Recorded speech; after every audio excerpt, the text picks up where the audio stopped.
ቅዳሜ አራዳ ዜና ላይ ደርሰናል። እነዚህ በሳምንቱ የተሰሙ እውነተኛ ዜናዎችን ከቀልድ ጋር አዋስተን የምናቀርብላችሁ እኔና አሁን በየነና እኔም ማዝመራው ሙሉ ሰው በጋራ በመሆን ነው። አብራችሁን ቆዩ። ከአድባር ዛፍ ጋር ፍቅር ይዞኛል የምትለው ሴት አነጋጋሪ ሆናለች። አዝሜ የአድባር ዛፍ አለ አሁን ድረስ? ይኖር። ምንድነው የአድባር ዛፍ? እኔ አሁን ባህር ዛፍ አውቃለሁ፣ ባለ ዛፍ አውቃለሁ፣ እናትና ልጅ ይያለ አይ እንትን ነው። አድባር ዛፍ ማለት እንደ አድባር እንደ አምልኮ የሚቆጠር ዛፍ አለ። ከዛ እሱን ዛፍ አፈቀረችው ነው መሰለኝ ዜናው መነሻው። ይሄ እንዲ ሰው ከቡ የሚቀም አታውቅም እንደዚህ? እኔ አላውቅም። ዛፍ ሁሉ ተቆርጧል። አይ አይደለም እንዴ እሱ ዛፍ ለመቆረጥ ብታስብ ራሱ አድባሩ ቆርጣለች ቀድማ። እሺ ባለፉት ጥቂት ቀናት ማህበራዊ ሚዲያ ላይ በሰፊው የተሰራጨውና በበርካታ ሰዎች ዘንድ ግርምትን የፈጠረው ዜና እንግዲህ ከአንድ ትልቅ የአድባር ዛፍ ጋር ወይም ኦክ የዛፉ ስም ነው። ኦክ ስሜታዊና ፍቅራዊ ግንኙነት እንዳላት የምትናገረው ሴት ታሪኳ ግልጽ ሆኗል የተባለው። እንግዲህ ስሜታዊ ስትል ያው ዛፉ የሚሰጣት ከፀሐይ መከለል አለ አይደለ? የፍቅር ስሜት ነው አዝሜ እኮ። ስሜት ሁሉ ስሜት አይደለም።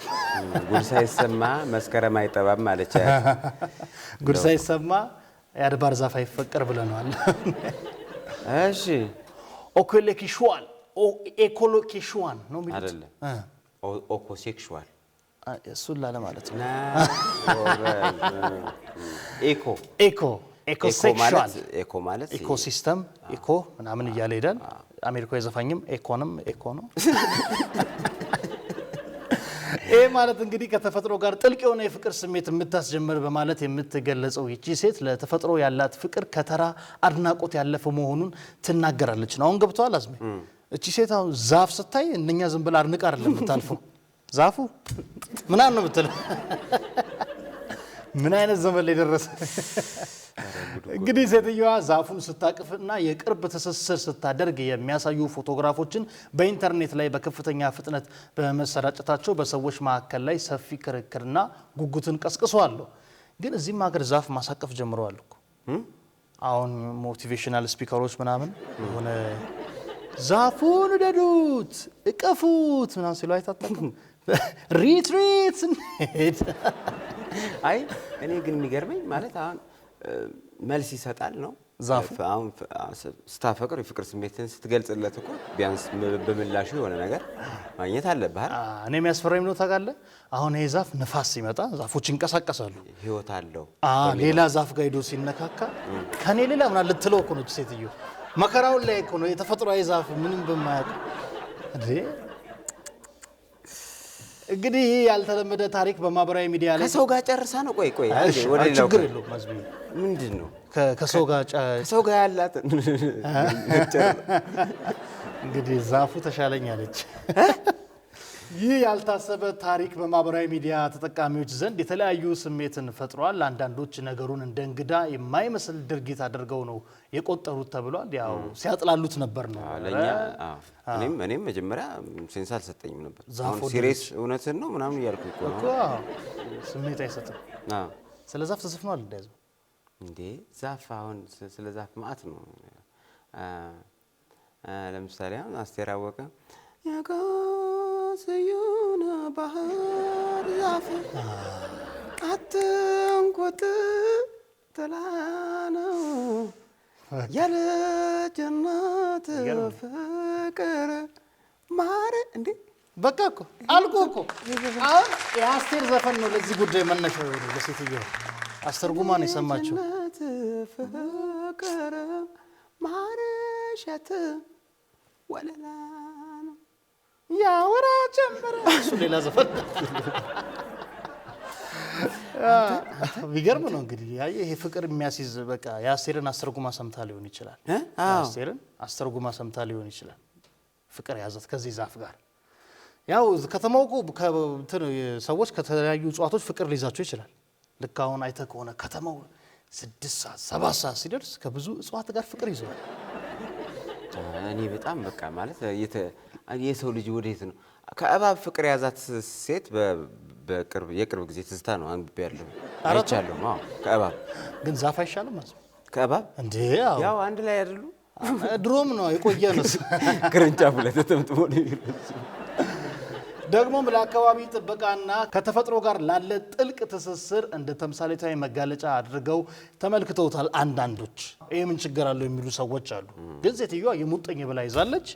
አሁን ይሄ ብቸኛው ሰርግ ነው የሚሆነው። እነ ግራር፣ ባህር ዛፍ፣ ቀረሮ ምናምን ሚዜ የሚሆኑበት የዛን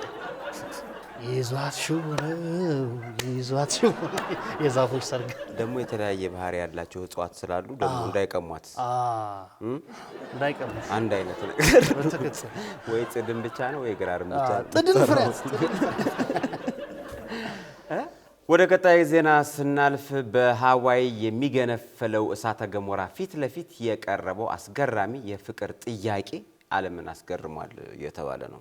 እሳተ ገሞራ ፊት ለፊት አንተ ገና ምንም ነገር አላሰብክም። ሰው እንዴት አድርጎ ፕሮፖዝ እንደሚያደርግ እሳተ ገሞራ ፊት ለፊት ፕሮፖዝ አደረገ ነው እንዴ? እየተፈነጣጠረ እዛው አጠገቡ ላይ እኔ አሁን ስለዛ ፈቀረች አላለም። ሌላ እሳተ ገሞራ የፈቀረች ሰው መስሎኝ እኮ አይደለም። ይሄኛው ምን መሰለህ፣ አሁን አንተ አንዳንዴ ጀግና ለመባል አንበሳ ጋር ትሄዳለህ፣ ያው ሪስክ ወስደህ። ይሄኛው ደግሞ በጣም ብዙ ዲግሪ ሴንቲግሬድ የተፈለቀለቀ አለት የተፈነጣጠረብህ እዛ ፊት ለፊት ላይ ፕሮፖዝ አደረገ። አየህ አይጀግነው? እኔ ግን አይገርም አይገርም። ቦሌ መንገድ ማዘጋት ምናምን አይደለም። ኧረ ለምን ኤርታሌ ያለ አይደል? ኤርታሌ ጎበዝ።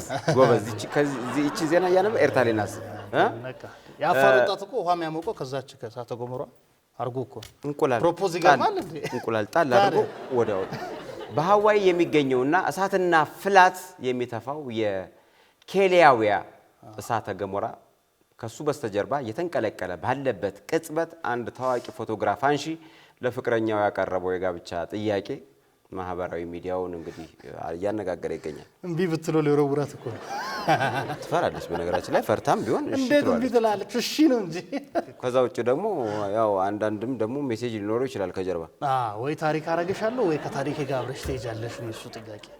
ጎበዝ። ትዳር እንዴት እንደሚያቃጥል ካሁኑ እዚህ እሳተ ገሞራ ላይ ወላፈኑ ያት እንግዲህ ፎቶግራፍ አንሺው ተንበርክኮ ቀለበት ሲያደርግላትና የእሳተ ገሞራው ፍንጥርጣሪዎች ወደ ላይ ሲወረወሩ የሚያሳየውን እጅግ ማራኪ ምስል በካሜራው ክትትል አስቀርቶታል ነው የተባለ ያለው። ማራኪ ነው ግን ማሰቃቂ ነው። ምንድነው የሚማርከው?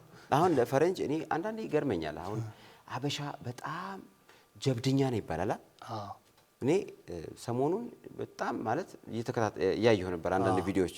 ፈረንጅ ደፋር ጀብደኛ ደፋር የፈረንጅ ጀብዱ ቋጥኝ አለት ውስጥ ሞተር የሚነዳ ሳይክል የሚነዳ እንደዚህ 15 3 4 5 ተገልብጦ አለት ላይ በሳይክል እንዴት እና አንዳንዴ በጣም ለጀብዶ ተብሎ ራስን እስከማጣት የሚያደርስ ነገር እንደሚያደርጉ አሁን የእሳተ ገሞራ በጣም ሪስኪ ነው። የኛን እኮ አባቶቻችን ጨርሰው ጀብዱ እንዴት እንዳለ አድዋ ላይ በሁሉም ቦታ ላይ በቃ ሌላ ተራራውን ጣጥ ብሎ ወጥቶ ሲወርዱ ብዙ ጀብዱ ሰርተው አባቶቻችን። አሁን ይሄ ሰውዬ ኤርታሌ በቅርቡ ቢሆን አስበው ቀድሞ ያደርገው ነበር። ብዙ ተደርጓል እኮ አልወጣ ይሆናል ኤርታሌ ላይ። የአፋር ልጆች ምን ይሰራሉ? ለዚህ በስንት ሚሊዮን እየታየ ፎቶግራፍ። ጥንዶቹ የጋብቻ ጥያቄውን ያቀረቡት ለሕዝብ ክፍት በሆነና ደህንነቱ በተጠበቀ ርቀት ላይ ሆነው ቢሆንም የተነሱት አስገራሚና አስፈሪ ፎቶ ግን በኢንተርኔት ላይ በከፍተኛ ፍጥነት ተሰራጭቷል። ቀልብን ይይዛል እኮ ዙም አድርጎት መሰለኝ እንጂ ከሩቅ ነው አይደል? ፎጋሪ ነው፣ ጀብድ ሳይሆን ፉገራ ነው የሚችለው ነገር። የፎቶ አነሳስ ዘዴው እንትኑ አንግሉም ይወስኑ ካሜራማን ነው ብሏል። ይህ ሁነት ፍቅርን፣ ጀብዱንና ከፍተኛ የፎቶግራፍ ጥበብን በአንድ በማይረሳ ቅጽበት ውስጥ አጣምሮ በመያዙ በርካታ ሰዎች ከፍተኛ አድናቆትን ችረውታል ማለት ነው ለዚህ ፎቶና ለዚህ ድርጊት። ወንዳታ አንድ ፍንጥርጣሪ ብትነካው እኮ በቃ ይበሰዋል። አዎ እንዴ እሳተ ገሞራ ዲግሪ ሴንቲግሬድ እንደሆነ ታውቃለህ? የእሳተ ገሞራ ፍልቅላቂ አታውቅም? ሶሪ ወደ ቀጣይ ዜና ስናልፍ በአሜሪካ የኡበር ኢስት ምግብ አቅራቢ ይሄ ቤት ለቤት ምግብ የሚያቀርቡ አለ ካምፓኒ ዴሊቨሪ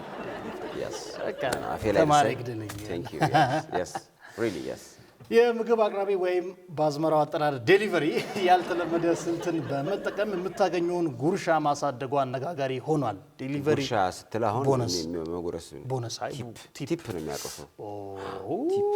ዛሬ በቃ ሜሪት 44000 ላስተካክለ።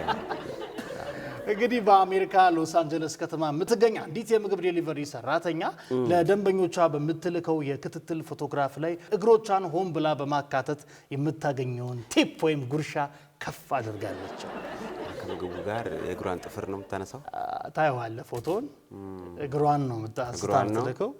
ቲፕ በቲፕ ታው እንጂ በቃ በዚህ ሁኔታ እንግዲህ ቲፓ ከፍ ሊል ይችላል። ሰዎች ደስ ብሏቸው ልክ እንዳደረሱ ለማሳየት ቴክስት ይላካል። ያው ናቲ ነግሮኛል እንዴት እንደሚሰሩ። ደግሞ ናቲ ግርል ላካሉ። እንግዲህ በጣም የሚገርም ያልተለመደ ዘዴ ይፋ ማድረጓን ተከትሎ በማህበራዊ ሚዲያ ላይ ታዋቂነትን አትርፋለች ነው የተባለው። በቃ እንደዚህ ይኸውልህ ሲስተማቲካሊ ያልተለመደ ቲፕን ከፍ ታደርጋለህ። አንዳንዴ ይኸውልህ ደስ የማይል ሆስፒታሊቲ ያለው አሁን መስተንግዶ ጋር ምናምን ስትሄድ ብርጭቆ ምናምን ተነስ ነው የሚሰጥ ከጭጋ ምን ይምጣልህ ምናምን አይደል እንዴ ብለህ አዘ ስትከፍል ራሱ የሆነ ከ99 ሳንቲም ካለ 1 ብር ሳትጨምር ነው የምትሰጠው። ቲፕ ለማድረግ ባህሪ ትሪትመንት ይፈልጋል። በነገርህ ላይ ናሆሜ አሁን እኔ ስለ ቲፕ ስነግርህ እኛ አካባቢ እስካሁን ድረስ ቲፕ ነውር ነው። ቡሬ አይቀበሉ። ወደ ቡሬ ከተማው ሳይሆን በዛ ዙሪያ ያሉ አንዳንድ ሻይ ቤቶች ምናምን ሄደህ የ100 ብር ተጠቅመህ 10 ብር ቲፕ እና ይሄ አገልግዬ ብቻ ነው እንጂ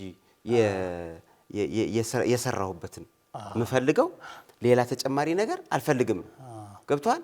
ሌላው ዓለም ደግሞ እንደምታየው ቲፕን ለመጨመር ወደ ከተማ ሲሆን ያው ደሞዙ ስለማይበቃ እኮ ደሞዙ ስለማይበቃ ቲፑ ነው ሰርቫይቭ የሚያደርገው ብዙ ሰው ነውና ወደ ገጠርማ ከጓዳ ነው ወተቱ። አዎ እዚህ እኮ በውሃ ተቀላቅሎልህ ነጭ ውሃ ነው የምትጠጣው። በእውነት አዎ ቲፕ አስፈላጊ ነው። እግር ግን እንዳትልኩ። እግር ላከች አልኩ እኮ አትክልት ወይ ፎቶ ዴሊቨሪ ስታደርግ ፎቶ ነው መጀመሪያ የምትልክላቸው። ልክ ቤት ውስጥ አይደል ዴሊቨሪ የምታደርገው። ሰውየው ከሌለ በር ላይ አስቀምጠህ ፎቶ አንስተህ ለድርጅትም ለሱም ልከህ አድርሻለሁ የሚለውን ኮንፊርም ታደርጋለህ ነው እንዴ? የዲያስፖራዎች ውጭ ሀገር ነው። አሁን እኮ እኔ ዴሊቨሪ ሳዝና አሁን 6 ኪሎ ሆኜ በሳይክል ነው እኮ ፎቶ ከየት ይመጣል ብዬ እያሰብኩ ነበር። አሁን መለስክ። የውጭ ነው። ይህች እንስት እንግዲህ ሳንደል ጫማ ይሄ ነጠላ ጫማ የሚባለው አይነት በነጭ ቀለም ያጌጡ የጥፍር ቀለሞቿን በስህተት በፎቶ ላይ ሲገቡ በሚመስል መልኩ አድርጋ ደንበኞቿ በብዛትና ከፍ ባለ ጉርሻ አጥለቅልቀዋታል ነው የተባለው። ጥሩ ነው። ጥሩ እንኳን ተጠቀመች። እኔ ደስ ብሎኛል። ምንም መቀኝነት አያስፈልግም። በእውነት እግር አይደል ማን ነው ስራ አይደል ወይ ባይጣፍጥም ይሰጧታል። እንግዲህ ምግቡን አስቀምጣ ፎቶ ስታነሳ እግሮቿን ሆን ብላ ከምግቡ ጎን ማስገባት ጀመረች። ይህም አዲስ ሀሳብ በኢንተርኔት ላይ በፍጥነት የተሰራጨ ሲሆን ሌሎች የትራንስፖርትና የምግብ አቅርቦት አሽከርካሪዎችም ተመሳሳይ ዘዴዎችን በመጠቀም ከፍተኛ ጉርሻ ለማግኘት መቻላቸውን ገልጸዋል። ነው አይ ታደሉታል እንጂ አይታገሉም። ግን ድግር ልታሳዩ በነገራችን ላይ መጀመሪያው ነው የሚጠቀሙ እንደዚህ አይነት ቻሌንጅ ላይ መጀመሪያ የሰራው ሰው በደንብ ይጠቀም። ከዛ ሌላ ቴክኒክ ነው የሚያስፈልገው። ከዛ በኋላ ሌላ ቴክኒክ ምናልባት ገብተን እንደ ሚስት ምግቡን እናቀርባለን አይነት የለመደች ጦጣ ጊዜ ሸምጣ። በርካታ ሰዎች ይህን አይነቱን ፎቶግራፍ ደንበኞች ምግቡን በራሱ ጊዜ ደጃፋቸው ላይ የመጣ ሳይሆን አንድ እውነተኛ ሰው ደክሞትና ለፍቶ እንዳመጣላቸው በማስታወስ የሰዋይነት ስሜት እንዲሰማቸው ስለሚያደርግ ለከፍተኛ ጉርሻ እንዳነሳሳቸው በመክዳታቸው ጠቅሰዋል። ውሸት አረ ደክሞ ያ ወንዱ ሲያመጣ ምን ነው እንደዛ ላውን አንጠፍጥፎ እኮ ልክ ጥፍር ቀለም ሲገባ አንድ ሰው ደክሞት በስንት ቻሌንጅ አጀብ ለማያቅሽ ታጠኝ መጣ ምግቡ መጣ። በቃ ጉርሻ ልንሰጥ ነው። ዜናውን ጨርሶ አራዳ ዜና የሳምንቱ ይህን ይመስሉ ነበር። ፍቅርና ሰላም ለሀገራችን። ሳቅና ተድላ ለህዝባችን ይሁን። አራዳ ቅዳሜ ይቀጥላል። መልካም ጊዜ ይሁንላችሁ። እስከ መጨረሻው ድረስ ከኛ ጋር ስለነበራችሁ እናመሰግናለን። የምናዘጋጃቸውን አዝናኝ ቪዲዮዎች ማየት ከፈለጋችሁ እዚች ጋር ጠቅ ያድርጉ። ሰብስክራይብ የሚለውን ደግሞ እዚህ ጋር ጠቅ ማድረግ እንዳትረሱ። በቀጣይ ቪዲዮ እንገናኝ።